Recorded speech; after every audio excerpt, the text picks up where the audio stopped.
MDCAT aspirants चाहे freshers हो या रिपीटर्स एमडीकेट में क्यों रह जाते हैं? वजह या तो स्टडी नहीं करते, और अगर स्टडी करते भी है तो उनके पास प्रॉपर प्लानिंग और गाइडेंस नहीं होता। अब एमडीकेट में 3 महीने रह गए हैं। जीरो से स्टार्ट करके procrastination, time management, consistency, focus और कंसेप्ट जैसे सारी प्रॉब्लम्स को बीट करके कैसे 170 प्लस स्कोर पे जाना है, उसके लिए आपने ये वीडियो देखनी है और इसे इम्प्लीमेंट करना भी है। अस्सलाम वालेकुम, मेरा नाम मुज्तबा हसन है। इंडिकेट में मेरा स्कोर 191 था और करंटली मैं खैबर मेडिकल कॉलेज में फर्स्ट ईयर का स्टूडेंट हूँ। ये वीडियो स्पेशली उन स्टूडेंट्स के लिए है जो या तो प्रेशर है या रिपीट किया है लेकिन अभी तक उन्होंने पढ़ाई सही से शुरू नहीं की है और वो अपनी स्टडी के बारे में कॉन्फिडेंट नहीं है। उन सब के लिए मैंने एक प्रॉपर प्लान बनाया है जो कि 100% वर्क करेगा, और ये प्लान सबसे इजी और सिंपल प्लान है। जो भी इसे फॉलो करेगा इंशाल्लाह एमडीकेट में कामयाब होगा। एमडीकेट के बारे में मैं एक बात क्लियर कर लूं कि एमडीकेट एक सिंपल और इजी टेस्ट है। जो स्टूडेंट्स पहले इस किस्म के कम्पिटिटिव एग्जाम्स में अपीयर नहीं होते या उनके बड़े इस किस्म के एग्जाम में अपीयर नहीं होते तो उनको एमडीकेट मुश्किल लगता है, लेकिन एमडीकेट इंतहाई आसान टेस्ट है। बस एक प्रॉपर गाइडेंस और प्रॉपर प्लानिंग चाहिए, और इसके लिए मैंने ये जो है 3 मंथ्स पर मुश्तमिल एक प्लान बनाया है जो कि आप सबके लिए बेहतरीन काम कर सकेगा। ये 3 महीने का जो प्लान है इसको मैंने 2 पेजेस में डिवाइड किया है। 2 months of preparation page and 1 month of revision page. Preparation का जो पेज है उसमें आपने स्टडी के साथ साथ रिवीजन भी करना है, लेकिन जो लास्ट मंथ और रिवीजन का पेज होगा उसमें आपने सिर्फ और सिर्फ रिवीजन पर फोकस करना होगा। अब प्रिपरेशन का जो 2 मंथ्स का पेज है उस पर डिटेल से बात करते हैं। इसमें मैं 3 अहम चीजें डिस्कस करने वाला हूँ। एक स्केजुअल, दूसरा बुक्स और तीसरा स्टडी का तरीकाकार। तो सबसे पहले स्केजुअल पर बात शुरू करते हैं। टाइम मैनेजमेंट, कंसिस्टेंसी, प्रोक्रास्टिनेशन, ये सब चीजें आपके स्केजुअल पर डिपेंड करते हैं कि आपने अपने लिए कैसा स्केजुअल डिजाइन किया है। मैंने ये जो स्केजुअल बनाया है और जो मैं मैक्सिमम स्टूडेंट्स को रिकमेंड भी करता हूँ, ये एक ऐसा स्केजुअल है जिसे आप आसानी से फॉलो कर सकते हैं और आपकी ये जो सारी प्रॉब्लम्स है वो खुद ब खुद सॉल्व हो जाते हैं। तो स्केजुअल आपने ऐसा बनाना है कि आपने एक वीकली स्केजुअल बनाना है जो कि डेफिनेटली 7 डेज पर मुश्तमिल होगा। इन 7 डेज को आपने 4 पोर्शंस में डिवाइड करने हैं। 3 जो है 2 डेज पर मुश्तमिल होगी, एक पोर्शन है जो है वो 1 दिन पर मुश्तमिल होगा। जो 2 डेज के 3 पोर्शंस है उसमें आपने साइंस के सब्जेक्ट्स पढ़ने हैं। बाकी जो 1 दिन बच जाता है उसको आपने लॉजिकल रीजनिंग और इंग्लिश के लिए देना है।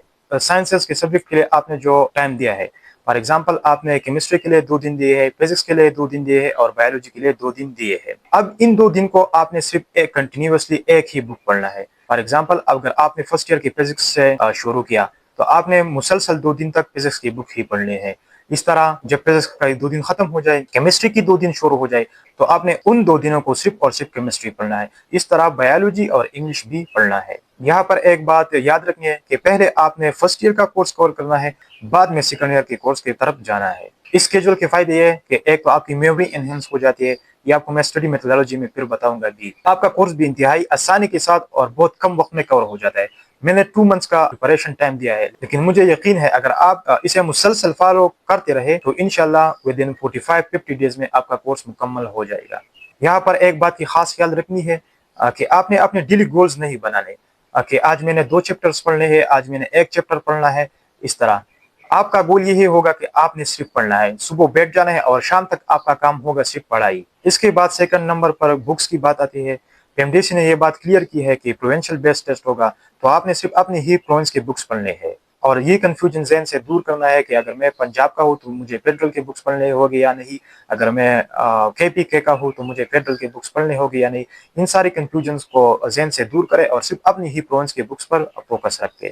इसके साथ प्रैक्टिस बुक्स की भी बात आती है, तो प्रैक्टिस बुक्स हमेशा एक ही पब्लिकेशन की चूज करें। फॉर एग्जांपल अगर आप केपी के स्टूडेंट्स हो और आपने फिजिक्स के लिए जीनियस की बुक चूज की है तो बस सिर्फ जीनियस पर ही फोकस रखें, दूसरी किसी भी बुक की तरफ न जाए, क्योंकि यहाँ पर आपकी एनर्जी और टाइम दोनों जाया हो जाते हैं। लिहाजा जो प्रैक्टिस बुक्स है उनमें भी सिर्फ एक ही पब्लिकेशन पर फोकस रखें। तीसरी नंबर पर सबसे अहम बात आपकी स्टडी मेथोडोलॉजी है कि आपने किस तरह पढ़ना है। ये बात तो मैंने पहले क्लियर किया है कि आपने 2 दिन तक मुसलसल एक ही बुक पढ़ना है। अब इस बुक को किस तरह पढ़ना है, तो सबसे पहले ऐसा करें कि जो बुक आपने पढ़ना है उसमें एटलीस्ट हाफ चैप्टर आप बुक से पढ़े। अब अगर समझ आ गया हो तो ठीक, अगर समझ नहीं आया है तो ऐसा करें कि आप यूट्यूब पे जाके उस चैप्टर के लेक्चर्स देखें ताकि जो भी कंफ्यूजन हो वो दूर हो जाए। इसके बाद आपने एमसीक्यूज की प्रैक्टिस की तरफ आना है। एमसीक्यूज की प्रैक्टिस में अब अहम चीजें जो है कहाँ से प्रैक्टिस करना है, एक तो आपने अपने एक्सरसाइज के एमसीक्यूज लाजिमन کرنے ہیں. اس کے ساتھ پاسٹ پیپر کے MCQs، جو چیپٹر آپ نے پڑھا ہو اس کے پاسٹ پیپر ضرور حل کریں. اور اس کے ساتھ ساتھ جس بک کو آپ نے اپنے لیے سلیکٹ کیا ہو پریکٹس کے لیے، بس اسی بک کی MCQs حل کریں. اور کوشش کریں کہ ٹو دا پوائنٹ MCQs حل کریں، کیونکہ آپ کے فیلئر کے کازز میں ایک بڑا کاز جو ہے یہ بکس ہوگی. اس لیے جن بکس نے ٹو دا پوائنٹ MCQs دی ہوگی بس انہی کو صرف حل کرتے رہے. بکس ریڈنگ لیکچرز کے دوران اور MCQs حل کرتے وقت آپ نے شارٹ نوٹس اور فارمولا شیٹ ضرور بنانے ہیں، کیونکہ یہ وہ چیزیں ہیں جن پر لاسٹ منتھ کی ریویژنز ڈیپینڈ کریں گے. اچھا، اب آپ نے 2 دن تک مسلسل ایک ہی سبجیکٹ پڑھا. دوبارہ جب اس سبجیکٹ کے نمبر آئیں گے تو درمیان میں 5 دن گزرے ہوں گے. تو اب جب آپ دوبارہ نیو اسٹڈی کی طرف جاتے ہو تو اس سے پہلے جو شارٹ نوٹس اور فارمولاز شیٹ آپ نے بنائے ہوں گے اس کو ایک بار ریوائز کریں. اس سے آپ کی میموری بھی انہینس ہوتی چلی جائے گی اور آپ کا ریویژن بھی ہوتا جائے گا. اس حساب سے پریپریشن کے دوران بھی 4-5 بار آپ کی ریویژن ہو چکے ہوگی. اب بات آتی ہے سیکنڈ پیج کی، جو کہ ریویژن پیج ہے. انڈیکیٹ 70% ریکال بیس ٹیسٹ ہے. اب آپ جتنی ریویژن کرو گے اتنا آپ کا سکور ہائی آئے گا. اور اسی لاسٹ منتھ میں آپ نے صرف ریویژنز پر فوکس رکھنا ہے، کسی بھی نئی چیز کی طرف نہیں جانا. ریویژن کس طرح کرنا پڑے گا؟ پہلے ریویژن میں آپ نے ہر چیز کو پڑھنا ہے جو آپ کی بکس میں ہو، جو آپ نے فارمولا شیٹس بنائے ہو، شارٹ نوٹس بنائے ہو، جن چیزوں کو آپ نے پاس پیپر سے لیا ہو ان سب کو ایک بار پڑھنا ہے. جب ایک بار ریویژن کمپلیٹ ہو جائے اس کے بعد آپ نے چیزوں کو تھوڑا کم کرنا ہے. پہلے آپ نے پورا بک پڑھا تھا، اب بکس کے اہم پوائنٹس، کی پوائنٹس، ایکسرسائز MCQs کے ساتھ ساتھ فارمولا شیٹس اور شارٹ نوٹس پر فوکس رکھے اور ان کو ریوائز کرتے رہے. اور آخر میں آپ نے خود کو اتنا شارپ بنانا ہے کہ لاسٹ جو ویک رہ جاتا ہے اس میں آپ ایک بار ریویژن کر سکے. اور میرا تو یہی مشورہ ہوگا کہ لاسٹ منتھ میں آپ ایٹ لیسٹ 3 ٹائمز ریویژن کریں. اور یہ بہت آسان ہے، جو طریقہ میں نے سکھایا ہے اگر آپ اس طریقے سے پڑھائی کرتے رہے تو انشاءاللہ 3 بار نہیں، آپ 4 بار بھی لاسٹ منتھ میں ریویژن کر سکو گے. یہی انڈیکیٹ کے لیے 3 منتھس کا سارا پلان تھا. آپ نے بس ان چیزوں کو فالو کرنا ہے. ایک بات ہے، چلو بتا دیا کہ میں نے اس پلان کے مطابق 70 ڈیز میں اپنے انڈیکیٹ کا پریپریشن کمپلیٹ کیا تھا، لیکن اس میں میرے ساتھ جو شارٹ نوٹس تھے وہ میرے ساتھ پہلے سے موجود تھے. لہٰذا آپ نے شارٹ نوٹس بھی بنانے ہوگے، اس لیے آپ کے لیے یہ پلان 3 منتھس پر مشتمل ہوگا. اب مجھے امید ہے کہ ویڈیو آپ کو اچھی لگی ہوگی اور جو پلان میں نے آپ کو بتایا ہے آپ اسے امپلیمنٹ بھی کریں گے. اس کے بعد اگر آپ کا کوئی کویشچن ہے تو کمنٹ سیکشن میں پوچھ سکتے ہیں.